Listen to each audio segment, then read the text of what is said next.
真是大快人心，他终于被绳之以法了。今天看到了一则新闻，分享给朋友们，请看视频。的方式增加人气，获得打赏。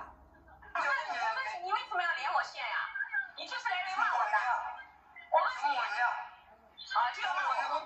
添油加醋的攻击，肆意妄为的谩骂，季某的嘴里脏话连篇，黑白颠倒。面对这样的场景，很多网友都当即在评论区对季某粗俗的行为提出了质疑，还有不少人在平台上进行了举报。但是彼时的季某认为，这些评论都是在为他增加热度，达到了他想要蹭流量的目的。用网络上一句话就有点飘，就目中无人、目无法律那种狂野的那种心态，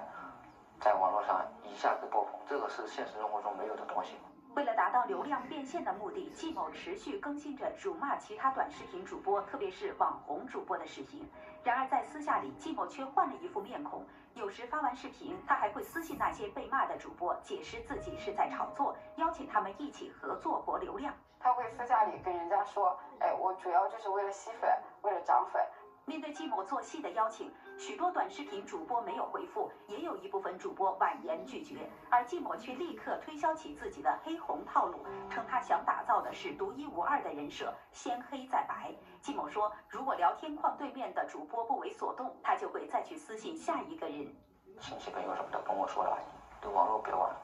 但是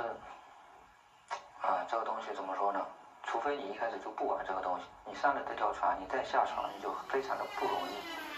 2023年6月，在接到大量网民和群众的举报后，南通警方以季某涉嫌寻衅滋事罪立案侦查，并商情检察机关依法介入，其发布辱骂视频的相关账号也被网络平台封禁。季某的视频辱骂对象共计7名，而且均为本地区有一定网络影响力的人员。然后视频总计是45部，传播范围达到62万余次。在最高人民法院、最高人民检察院、公安部联合发布的《关于依法惩治网络暴力违法犯罪的指导意见》中，第2条第3款指出，在信息网络上采取肆意谩骂、恶意诋毁、披露隐私等方式，公然侮辱他人，情节严重，符合刑法第246条规定的，以侮辱罪定罪处罚。2024年3月22号，南通市海门区人民法院公开开庭审理了这一案件。现在开庭，被告人想通过辱骂他人等网络暴力手段，达到粉丝流量变现的目的，结果只能是既伤人又伤己，最终网络暴力施暴者既无法获取公积金，还可能陷入民事、行政、刑事责任等多重风险中。及关注度，在网络上四处挑衅，对多人进行肆意谩骂、恶意诋毁，情节严重，危害社会秩序，构成侮辱罪。考虑到其归案后能够如实供述自己的罪行，并签署了认罪认罚具结书，依法当庭宣判。一、被告人犯侮辱罪，判处有期徒刑8个月，缓刑1年。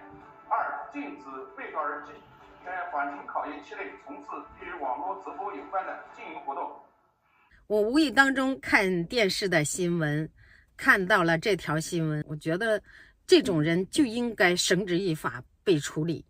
为了蹭别人的流量，能干出来这样的龌龊的事儿。有的人说没文化不可怕，可怕的是有文化人做流氓，有文化的人做流氓更龌龊，更恶心。现在有很多这个自媒体人，不光是拍视频，包括写微头条和写这个文章，这里边流氓人特别多，仗着自己好像有那么点墨水啊，其实我感觉写的真不咋地，写别的没人看，只能写这个张家长李家短，背后嘀咕人，背后扯个老婆蛇呀，搬弄个是非呀，这个事儿我觉得他是最专业，有本事靠自己的能力去涨粉，那才是你的本事。你看人家郭有才啊，靠着自己的嗓音和自己独特的风格来吸引别人，吸引粉丝，那个是长远的。就像